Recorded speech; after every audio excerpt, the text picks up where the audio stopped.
Saptashrungi hospital and paralysis centre.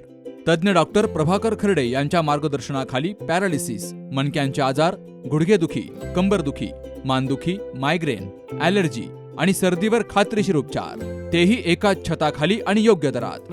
इथं उपलब्ध आहे acupuncture, physiotherapy, Panchakarma, massage, steam bath, tub bath, digital X-ray आणि अत्याधुनिक पॅथॉलॉजी लॅब। त्यासोबतच निसर्गरम्य वातावरण, आरामदायी रूम्स, कॅन्टीन आणि प्रशिक्षित स्टाफ। आजच संपर्क साधा। ठिकाण मुक्ताई मंदिराजवळ, रायते वाघापूर, तालुका संगमनेर, जिल्हा अहिल्यानगर। संपर्क 9657 230023। राहुरी नगर परिषदेचे उपनगराध्यक्ष गजानन सातभाई यांचा संकल्पपूर्ती आणि पदग्रहण सोहळा मोठ्या उत्साहात पार पडला। यावेळी नगराध्यक्ष भाऊसाहेब मोरे, माजी नगराध्यक्ष डॉक्टर उषाताई तनपुरे, गटनेत्या हर्षदा तनपुरे, मुख्याधिकारी अभिजित हराळ आणि नगरसेवकांची उपस्थिती होती। राहुरी नगर परिषद निवडणुकीमध्ये तनपुरे गटाची एकहाती सत्ता आली होती। त्यावेळी नगराध्यक्षपदी भाऊसाहेब मोरे यांची निवड झाली होती, तर उपनगराध्यक्षपदी गजानन सातभाई यांची सर्वानुमते निवड केली होती। मात्र माजी मंत्री प्राजक्त तनपुरे हे आमदार होईपर्यंत उपनगराध्यक्षपदांच्या खुर्चीवर बसणार नसल्याचा संकल्प गजानन सातभाई यांनी केला होता। त्यानंतर राहुरीच्या राजकारणात अनेक घडामोडी झाल्या। विधानसभा पोटनिवडणुकीत प्राजक्त तनपुरे यांना उमेदवारी न मिळाल्यामुळे भाजपाचे उमेदवार अक्षय कर्डिले यांचा विजय झाला। त्यानंतर झालेल्या राजकीय घडामोडींमध्ये प्राजक्त तनपुरे यांनी भाजपात प्रवेश केला आणि विधान परिषदेवर बिनविरोध निवडून आले।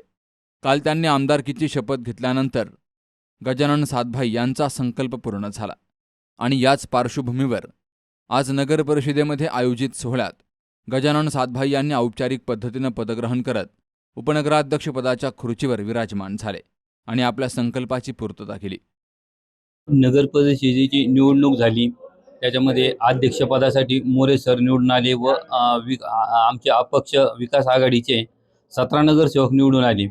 तदनंतर उपाध्यक्षपदाची निवडणूक होती, त्यामध्ये मला तनपुरे घराण्यांनी, प्राजक्तदादांनी, मान्य बापूसाहेब तनपुरे, अरुणसाहेब तनपुरे, उषा वहिनी, हर्षदादा, सोनालीताई तनपुरे यांनी मला उपाध्यक्षपदाची संधी दिली।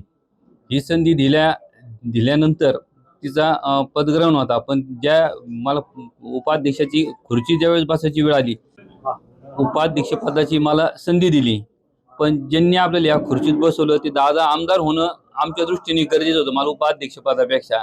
आणि दैवयोगाने दादांना आमदारकी मिळाली। मी आणि विजू टापरे बालाजीला गेलो होतो, तिथं सुद्धा आम्ही पण केला की दादा आमदार झाले पाहिजे। त्याच्यामुळे मी आणि दादांची विजू टापरे 3300 पायऱ्या चढून गेलो आणि असा संकल्प तिथं सुद्धा केला की दादा आमदार झाल्यावर परत आम्ही पायरीनेच बालाजीच्या दर्शनाला घेऊ। आणि ही संधी दादांमुळे मला मिळालेली आहे, त्याच्याबद्दल मी त्यांचे आभारी आहे। आज आपले उपनगराध्यक्ष, राहुरी नगरपालिकेचे उपनगराध्यक्ष गजानन सातभाई यांचा पदग्रहण सोहळा नुकताच संपन्न झाला। खरं म्हणजे त्यांची उपनगराध्यक्षपदी निवड मागेच झाली होती, जानेवारी महिन्यात। ते उपनगराध्यक्ष म्हणून काम पण करत होते, पण त्यांनी खुर्चीवर बसायचं नाही असं ठरवलं होतं आणि तेव्हा त्यांनी असं ठरवलं होतं की जेव्हा दादा आमदार होतील तेव्हाच मी खुर्चीवर बसेन। त्यावेळेस कुणालाच वाटलं नव्हतं की दादा इतक्या लवकर आमदार होतील असं। म्हणजे आम्हाला वाटलं की त्यांना आता बसायला मिळतं की नाही खुर्चीवर, पण योगायोगाने दादा विधान परिषदेचे आमदार झाले आणि गजानन सातभाईंनी आज खुर्चीवर म्हणजे बसलं, पदग्रहण आज त्यांचं झालेलं आहे। या गोष्टीचा खूप आनंद होतोय। म्हणजे दादा आमदार झाले आणि वाटलंही नव्हतं की त्यावेळेस जेव्हा सातभाई जेव्हा उपनगराध्यक्ष झाले त्यावेळेस असं वाटत नव्हतं अजिबात की इतक्या लवकर दादांना संधी मिळेल आमदार व्हायची।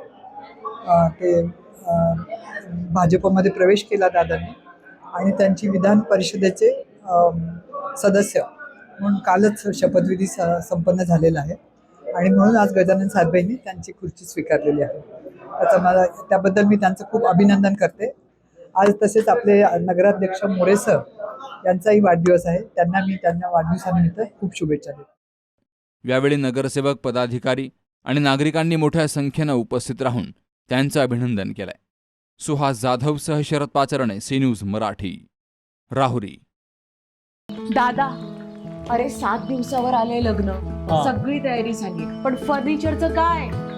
गृहवस्तू भांडार 10 ठिकाणी फिरण्यापेक्षा आपल्याला हव्या असलेल्या वस्तूंच्या हजारो व्हरायटीज एकाच ठिकाणी पाहायला मिळतात फक्त गृहवस्तू भांडार मध्ये.